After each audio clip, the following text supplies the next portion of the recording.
Chapter 19. Circe's Despair. Deep within the ocean, tucked away in Ursula's Garden of Lost Souls, Circe felt herself become shining and brilliant, like the dazzling golden lights that surrounded her. It was a curious sensation, as if she had never known what it was to feel alive until that moment. Ursula had taken her soul and left her empty shell to wither with the other victims in the Sea Witch's garden. Circe had never contemplated what that would be like to lose her soul, and she couldn't have imagined what a deep, penetrating sense of emptiness it would bring, as if nothing but sadness and loneliness remained. But even that didn't adequately describe how it had felt. She supposed it was similar to powerful grief, that wretched emptiness and feeling of despair and helplessness, as if being swallowed by a deep, blackened pit that you were unable to crawl out of. She wondered if that was how the beast had felt when the curse took away his humanity, and heat rose to her cheeks as shame washed over her. Of course her sisters would say that he had brought it on himself, that she had given him a choice, and that was true.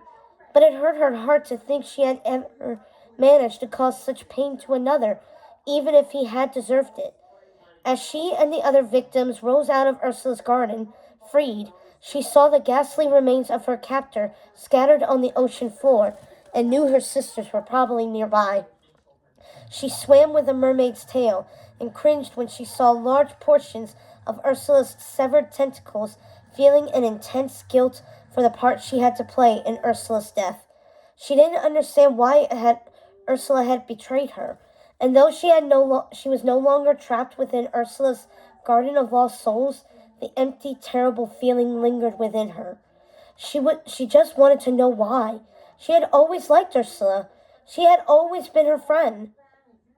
She would never know why Ursula had betrayed her. Or would she? There, glistening on the besmirched and murky ocean floor, lying among Ursula's remains, was the golden seashell necklace. Circe snatched it in her little hand and made a desperate wish. She was instantly assaulted by a rage she never before experienced. The weight of it was impossible to contain. She felt as if it would consume her. No, that wasn't right. It felt like something was growing inside her, something too large and too vile for her to contain. She felt as if she would burst and nothing but hate would remain.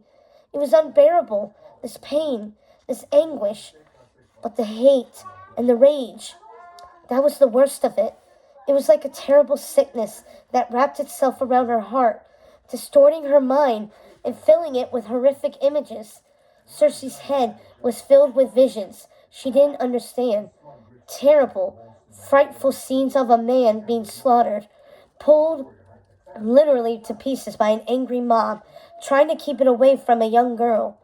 And images of the same young girl standing on a cliff, crying, her heart full of fear and loathing. The pictures kept flashing one to the other in rapid succession. Circe didn't know what they meant, but she could feel the memories as if they were her own, because she felt herself to be something entirely new, entirely different, alien. In that moment, she had come to possess the psyche of the Sea Witch. She was Ursula. She was a leviathan, her body swelling not only with rage, but with strength and girth. She had the power to command the sea, and she did so at her pleasure. That power was too much for any witch to bear, even Ursula, and it frightened Circe. She fought not only against herself, but against an enormous hate being directed at her. She couldn't comprehend who had the power to direct such hatred, who had the power to use her own magic against her. Her mind whirled at the maelstrom of hate that flooded her. She had grown to immeasurable proportions and felt she was impenetrable. Her hate had betrayed her. Circe saw into the Sea Witch's heart. She was fool. She was ugly. She was foul. She was ugly. She was monstrous and loathsome. She was everything her brother said of her, and everything the dark fairy foresaw. And the Sea Witch had known she deserved that end. She had known it in the moment before she died. She had betrayed the odd sisters, her dear friends, for this. for this power and for revenge. A power that was destroying her.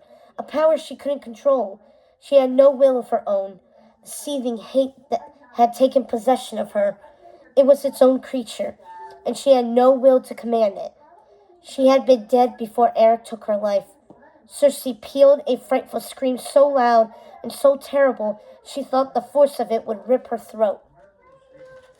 She was herself again, but diminished, not only from her ordeal, but from seeing into Ursula's heart in the sea witch's final moments. When she reached the surface, she could see purple and black billowing smoke rising from the ocean like a menacing cloud of ruin, filling the sky and blackening the ships that had been docked near Morningstar Castle. Ursula's remains had floated to the surface and mingled with the sea foam, turning it a putrid grayish-black. Her hate seemed to linger even after her death. The lighthouse of the gods stood shining in exquisite brilliance, however, as if refusing to be diminished by the foul smoke of decay.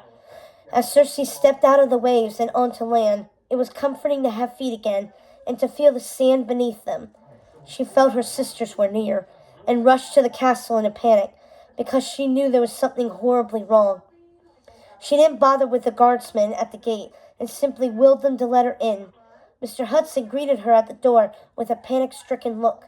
He was pale and his eyes were full of terror. "Miss Cersei, thank the gods you're here. There's something terribly wrong with Princess Tulip, and Nanny had been attacked." Cersei tried to clear her head, which was still muddled from her transformation from mermaid to witch. "Where are they? Take me to them." Mr. Hudson directed her to the main room, where several guardsmen were trying to chop their way in with axes, succeeding only in breaking their weapons, which lay in a heap on the floor. "Stand back, gentlemen." Cersei cast her hand forward, blasting the door inward with a violent splintering crash. Nanny and Cersei's sisters were lying on the floor unconscious. "Where's Tulip?" she asked, looking around the room. "In her room, miss. Rose has been trying to wake her for hours." Cersei couldn't fathom what had happened. "I need everyone out of this room." Mr. Hudson tried to protest, but Cersei silenced him with an uncustomary sternness. "Hudson, now! Order everyone out of this room so I can tend to Nanny and my sisters."